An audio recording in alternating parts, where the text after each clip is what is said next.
और मोहब्बत के साथ वालिहाना अंदाज के अंदर दरूद शरीफ का हदिया निछावर करें और बुलंद आवाज से दरूद शरीफ पढ़ें। अल्लाहुम्मा सल्ली अला सय्यिदिना मुहम्मदिन व अला आलि सय्यिदिना मौलाना व शफीआना व मलजाना व मौलाना मुहम्मदिन व बारिक व सल्लिम अलैहि।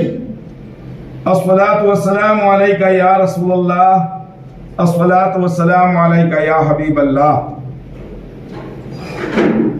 माँ बाप का हक औलाद पर, माँ बाप का हक औलाद पर।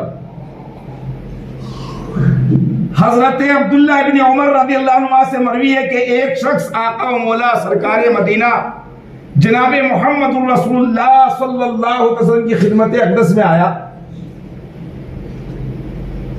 और आकर अर्ज की कि या रसूलल्लाह, मैं इस्लाम के लिए, दीने मजहब के लिए जहाद करने के लिए जाना चाहता हूं। हुजूर सल्लल्लाहु अलैहि वसल्लम ने फरमाया कि क्या तेरे माँ बाप जिंदा हैं? साहबी अर्ज कर रहा है कि मैं इस्लाम के लिए जंग में जाना चाहता हूं, मजहब इस्लाम के लिए, मगर प्यारे आके क्या कहते हैं कि क्या तेरे माँ बाप जिंदा हैं? उसने अर्ज किया, उस सहाबी ने अर्ज किया, हां। इरशाद हुआ अल्लाह के नबी का कि उनकी खिदमत से बढ़कर तेरे लिए कोई जिहाद नहीं। तू अपने माँ बाप की खिदमत करेगा तो ऐ मेरे प्यारे सहाबी, तुझे जिहाद का सवाब मिल जाएगा। बस आकिलो बालिग मुसलमान पर लाजिम है, आकिलो बालिग पर लाजिम है कि माँ बाप का मर्तबा पहचाने और उनका हक अदा करे, क्योंकि अल्लाह तबारक व तआला ने तौरात, इंजील, ज़बूर और कुरान मजीद और तमाम आसमानी किताबों में ताकीद फरमाई है और कमोबेश 1 लाख या 2,24,000 अंबिया अलैहिस्सलाम अल्लाह ताला ने इस दुनिया के अंदर मबूस फरमाए, भेजे। तमाम पैगंबरों को वही भेजी है कि अपने माँ बाप की इज्जत करें और उनकी नाखुशी को अपनी नाखुशी फरमाया। बाज़ उलमा इकराम फरमाते हैं कि कुरान पाक की 3 आयतें 2 हुक्मों पर शामिल हुई, जिनमें से किसी एक पर अमल करना फायदा अमल नहीं जब तक कि दूसरे अमल पर, हुक्म पर अमल न किया जाए। पहली आयत मैंने आपके सामने तिलावत की, अकीमुस्सलात व आतुज़्ज़काह। रब कदीर अपने मुकद्दस कलाम के अंदर खुद इरशाद फरमा रहा है, रब खुद कह रहा है अकीमुस्सलात व आतुज़्ज़काह, यानी नमाज पढ़ो और अपने माल की ज़कात दो। बस जो शख्स नमाज का तो पाबंद है, हमेशा 5 वक्ता नमाज बाजमात के साथ पढ़ रहा है, जो शख्स, जो मुसलमान नमाज का तो पाबंद है मगर माल की ज़कात अदा ना करे तो उसकी नमाज अल्लाह की बारगाह के अंदर कबूल नहीं होगी।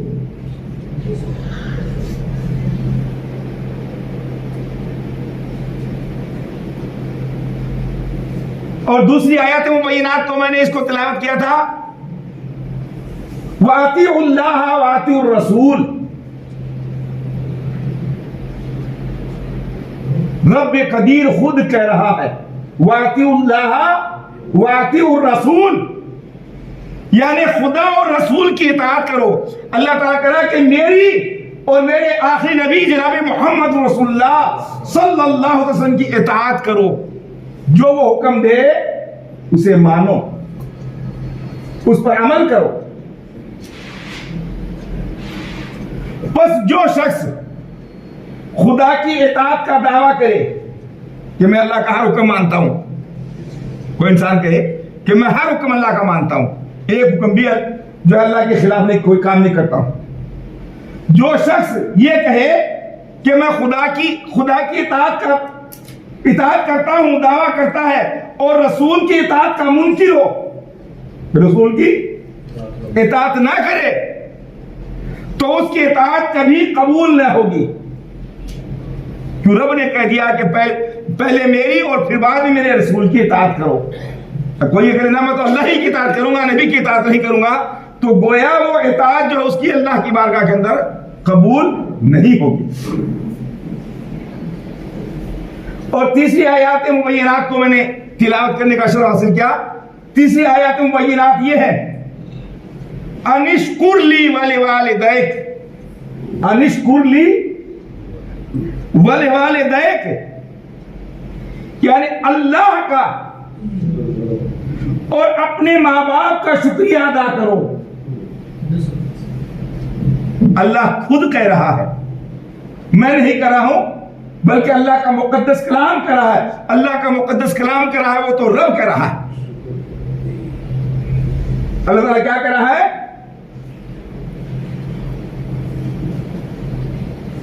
यानी अल्लाह का और अपने माँ बाप का शुक्रिया अदा करो।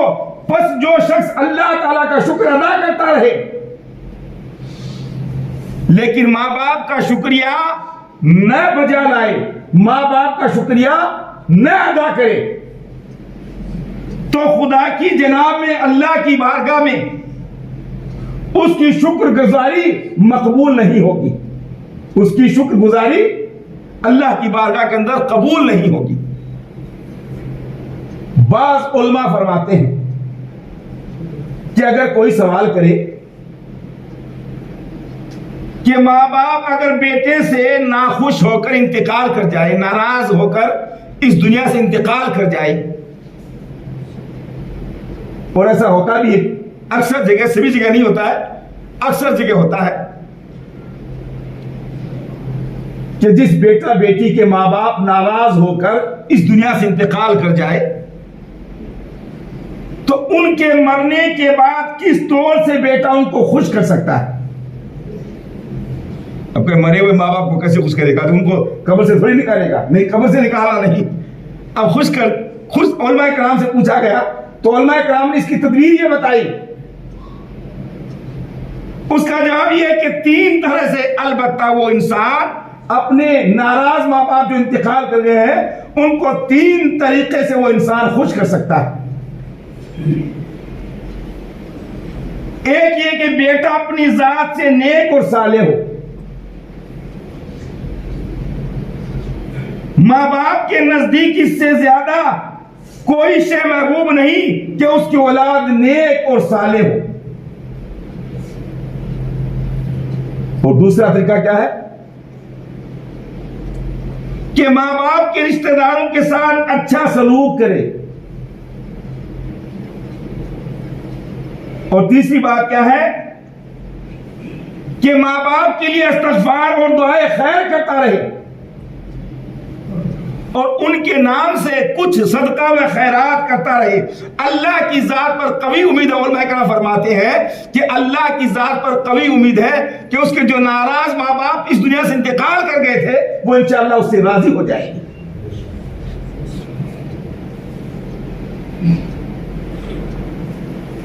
औलाद का हक माँ बाप पर तीन है।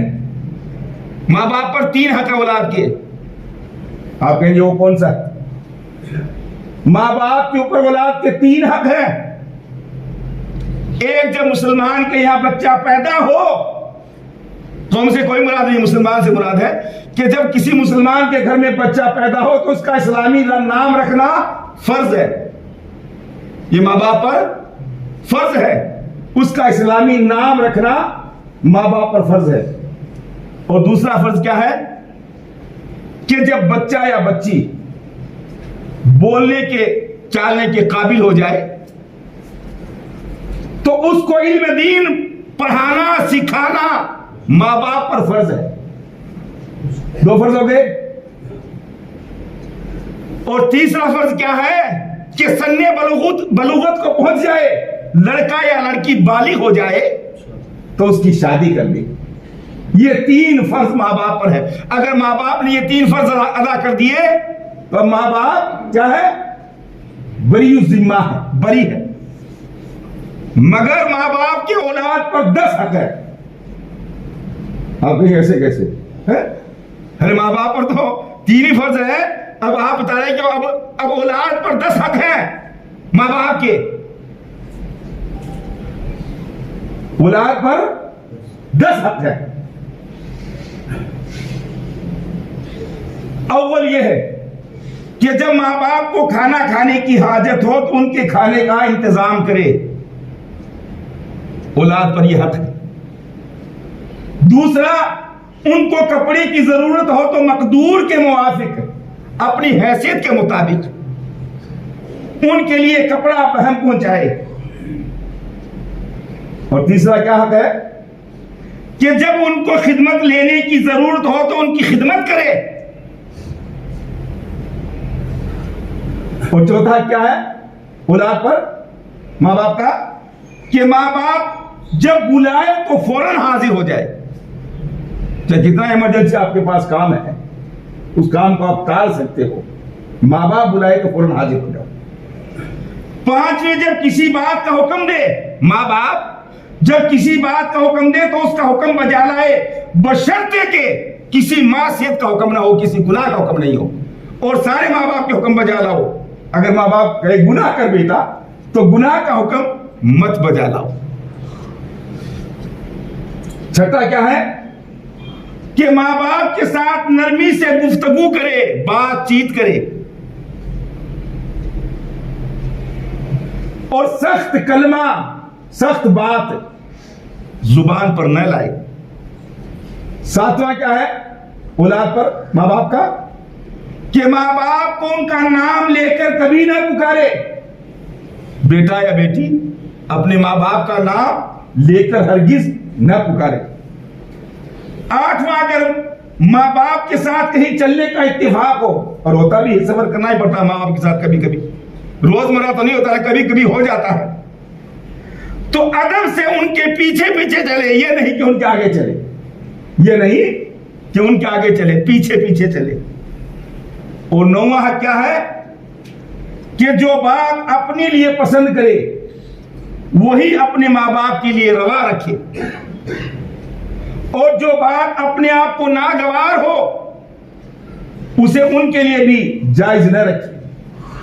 और 10वां काम क्या है, 10वां क्या है औलाद का, कि जिस तरह अपने लिए खुदा से दुआए खैर करता है, हर इंसान अपने दुआए खैर करता है, अब कबूल करना न करना वो तो रब की मर्जी है? जिस तरह इंसान अपने लिए खुदा से दुआए खैर करता है, माँ बाप के लिए भी हमेशा दुआए खैर और मगफिरत करता रहे। सिर्फ अपने लिए नहीं बल्कि जब भी दुआ करे तो अपने माँ बाप के हक में भी जो है हमेशा, यानी एक दिन कर लिया, कल किया था, आज क्या जरूरत है, जब भी दुआ करे अपने लिए, अपने अहलोयाल के लिए, अपने बाल बच्चों के लिए, तो अपने माँ बाप के लिए भी जो है दुआए खैर और मगफिरत करता रहे। ये औलाद पर हक। मनकूल है कि एक बार हजरत हसन बसरी रहमतुल्लाह अलैह खाना काबा का तवाफ कर रहे थे। एक शख्स को देखा कि कांधे पे एक जंबील डाले हुए तवाफे काबा में मशगूल है, यानी एक शख्स एक झोली लटकाए हुए खाना काबा का तवाफ कर रहा है। हजरत हसन बसरी ने उससे फरमाया कि ऐ शख्स, तू खाना काबा का तवाफ कर रहा है, अल्लाह का मुकद्दस घर है, इसका तवाफ कर रहा है, ऐ शख्स ये जंबील उतार कर रख दे, ये झोली जो है तेरी है, इसको उतार कर रख दे। उसने जवाब दिया, हजरत हसन बसरी रहमतुल्लाह अलैह को, उस नौजवान ने, कि हजरत इस जंबील में मेरी वालदा ज़ईफा बूढ़ी मां है, मैं इनको इस तरह जंबील में बिठाकर और अपने कांधे पर उठाकर मुल्क शाम के आखिरी सरहद से यहां लाकर हज कराया है, कि पैदल चलकर आया हूं और कांधे पर उठाकर मैंने इसे इनको हज कराया है, और हज के अरकान जो इसी तरह से मैं इनके अदा कर रहा हूं। मैं अपने हज के अरकान अदा नहीं कर रहा हूं बल्कि मेरी वालदा के हज के अरकान अदा कर रहा हूं। और आगे वो नौजवान क्या कर रहा है, हजरत हसन बसरी रहमतुल्लाह अलैह से,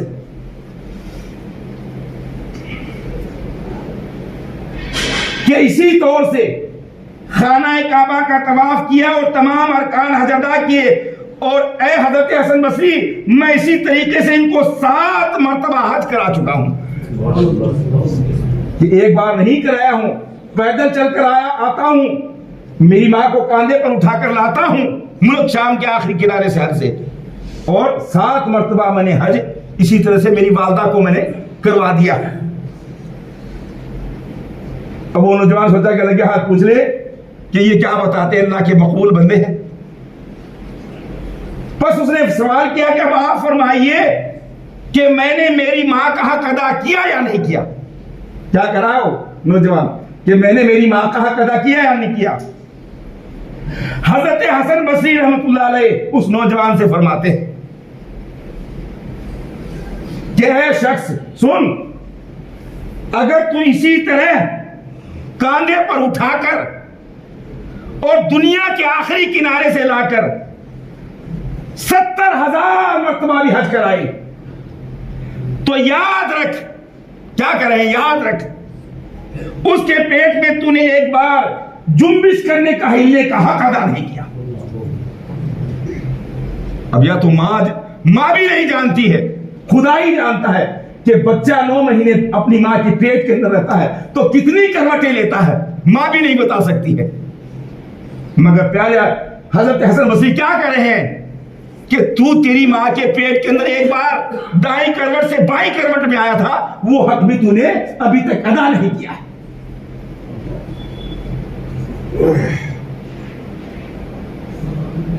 क्योंकि आका मौला सरकार मदीना जनाब मोहम्मद रसूलुल्लाह सल्लल्लाहु अलैहि वसल्लम फरमाया है कि बहिश्त जन्नत मां के कदमों के नीचे है। तो रब काबा की बारगाह दुआ है कि अल्लाह ताला कहने और सुनने से ज्यादा मुझे और आप तमाम हजरात को अमल करने की तौफीक अता फरमाए।